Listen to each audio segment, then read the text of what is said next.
Gene mentioned that I was with Schwarzkopf. Have you ever heard of Schwarzkopf? Oh, okay. Well, if you have, you will know that it's a hair care company, and knowing that and seeing me, I do feel I owe you an explanation. Well, for your information, I had to test opposition products.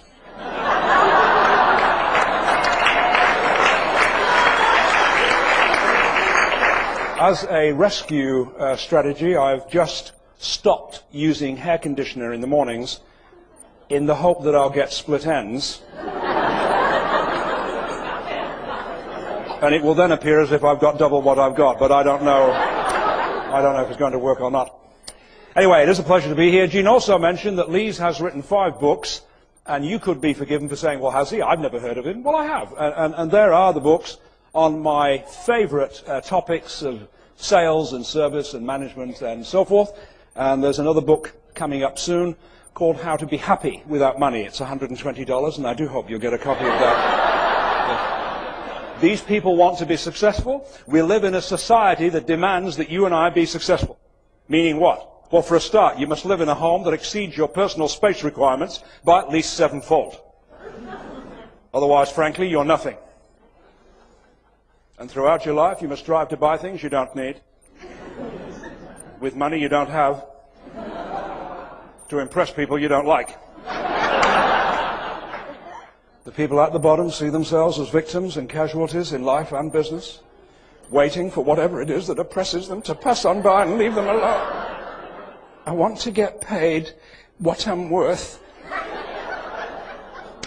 We're not allowed to pay less than the award.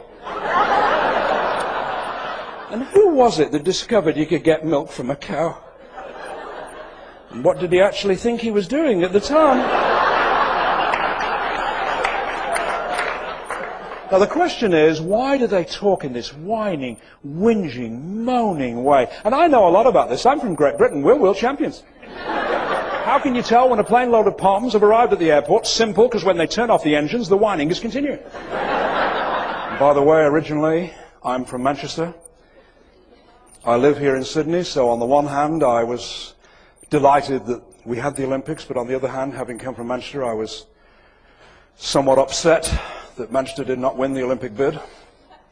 And to be honest, I'm still bitter about it, because I really do believe that the Olympics would have been far more exciting in Manchester than they ever could be here in Sydney. Please think about it. Here in Sydney, the games were over in 2 weeks. In Manchester, due to the weather, it could have gone on for a year. See what I mean? Economically, it would have been better because we could have had the Winter Olympics at the same time. I don't think that's ever happened before.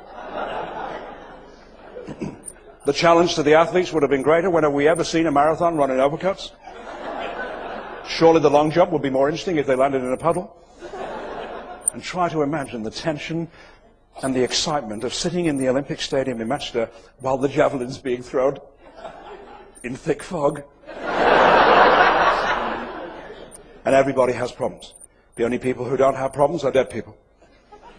Well, they've gone on to a better life. So if you've got problems, it's a sign of life. I'm so alive at the moment, I can hardly take it anymore. When I arrived here tonight, I only live an hour away from here, but when I arrived here tonight, first thing I did is get on the phone and I said to my wife, I love you and I miss you and I can't wait to have my arms around you. She said, who is this?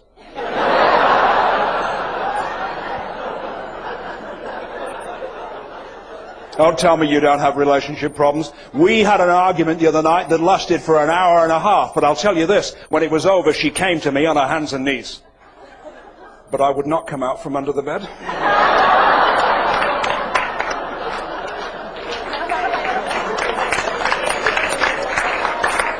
Well, at least I'm learning my lesson. We had an argument 6 months ago, and after it, I didn't even see her for 4 days. And then eventually, the sight came back in this eye. It's normal to have marital problems. One of my kids said to me once, Dad, I think everyone in the world hates me. I said, don't be silly. Not everyone's met you yet.